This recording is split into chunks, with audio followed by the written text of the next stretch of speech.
Rebecca. Rebecca stood by the X-ray machine, watching each item that went through. Security was very tight because there was a high alert issued on this 4th of July weekend.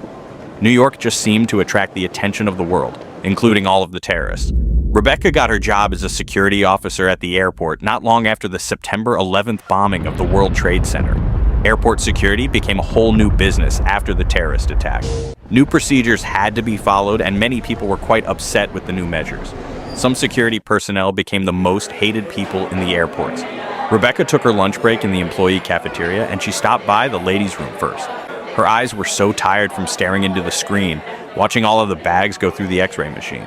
She never had to work the machine, but Yusuf called in sick and she was stuck with the job. The rest of the day was uneventful for the most part, other than the usual angry passengers that were chosen at random to be searched. So many people would cry out, "Why me?" If they were a different race or religion, they would feel that they were being profiled. Rebecca hated searching the women because she was kind of a homophobe, and she didn't want anyone thinking that she was gay or that she took some type of pleasure in searching these women. Rebecca got home to her uncle's house in Richmond Hill, Queens, and as she came through the door, her Uncle Bill started in. "You're still working at that job after they killed your mother?" "Uncle Bill, please. I'm tired and I just want to go to my room," she responded. Once inside of her room, she took off her uniform and stretched out across the bed. She looked at her mom's pictures on the dresser and she remembered back to that dreadful day. Rebecca was at home when she got the call that her mom had been killed. Her mother had some type of episodes or seizures that needed to be controlled by medicine. Uncle Bill and her mom had gone to the airport that day to take a trip to Florida to visit some relatives, and one of her bottles of medicine didn't have a label on it, and the security personnel wouldn't let her keep the pills without a prescription. They had time before the flight for Rebecca to bring the prescription to the airport, but Rebecca missed the first phone call and her mom became very agitated. She and Uncle Bill were sitting at one of the airport restaurants when Rebecca's mom started to have a seizure.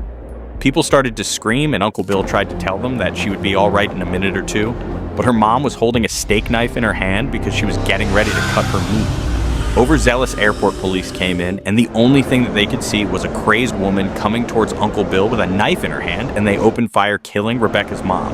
Rebecca blamed herself for years for missing that phone call, and her Uncle Bill tried to tell her that it wasn't her fault for his sister's death. It was the airport police. He thought it was quite ironic for her to take a job in the same airport doing security work. Rebecca didn't look at it that way, but she thought that the job was close to home, with good pay and a chance for advancement. Uncle Bill made it quite clear that he would never get over his sister's death, and no amount of money that the airport police paid would ever make him forget or ever forgive what happened to his baby sister. On the bus to work, Rebecca ran into Yusuf. "Are you feeling better today?" Rebecca asked. "I'm sorry about yesterday, but I had one of those 24-hour bugs, and I lived in the bathroom yesterday," Yusuf said. They both laughed and they manned their posts at the gate. The airport was packed and the lines to get through security were endless. Rebecca looked over at Yusuf watching that X-ray machine so intensely, and she was glad that she didn't have that job every day. Just before Rebecca went to lunch, Yusuf asked her, "What's that backpack you brought in here today?" "That's actually my uncle's bag. He asked me to bring it for my cousin Michael. He's supposed to be here at 2 o'clock to pick it up. My uncle says that my cousin is going to Ohio on business or something," she told him. "Do me a favor and don't let anybody steal it before I get back. My uncle would kill me." "I got your girlfriend. I'll guard it with my life," Yusuf said laughingly. Rebecca sat down in the lunchroom and ate the sandwich that she brought from home. She gobbled it up and drank her chocolate milk, and she went to the locker room to relax for a little while. Before she knew it, her eyes got heavy and she dozed off. Her sleep was interrupted by some loud commotion going on out at the gate. Rebecca ran out of the locker room to see airport police everywhere. There was a barricade preventing Rebecca from returning to her post, and she asked one of the officers at the barricade what was going on. It turned out that there was an anonymous phone call claiming that there was a bomb at Gate 23, Rebecca's gate.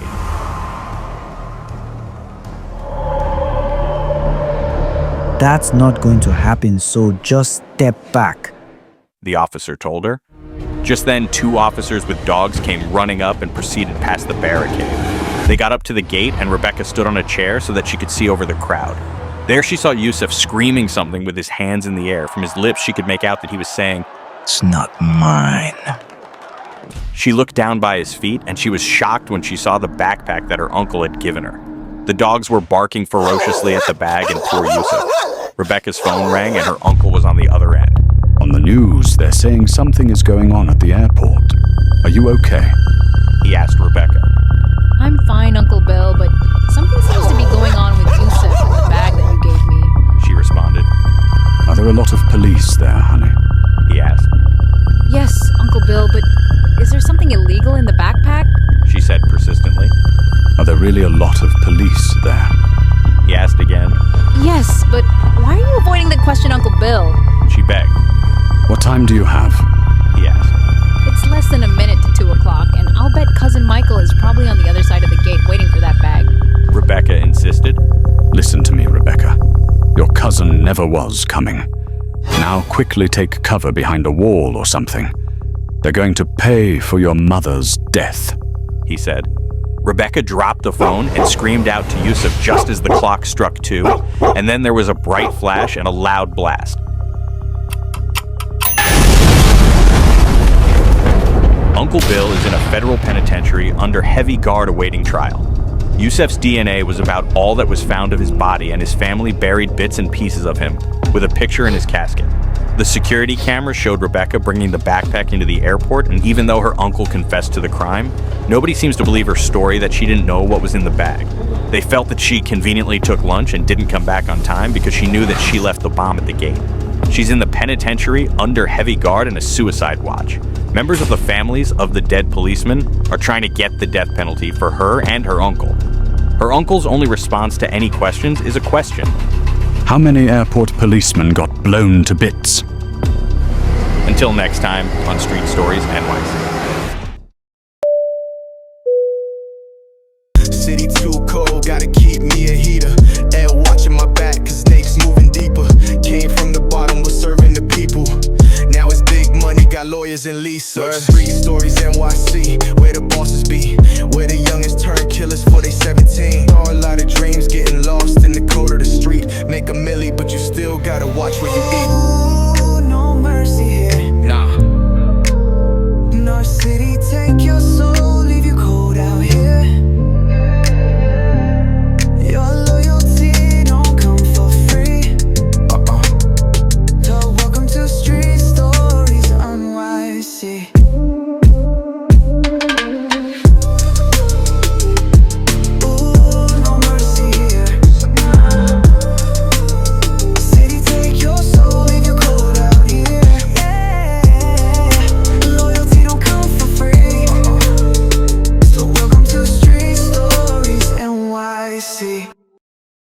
Get the raw full 45 set collection.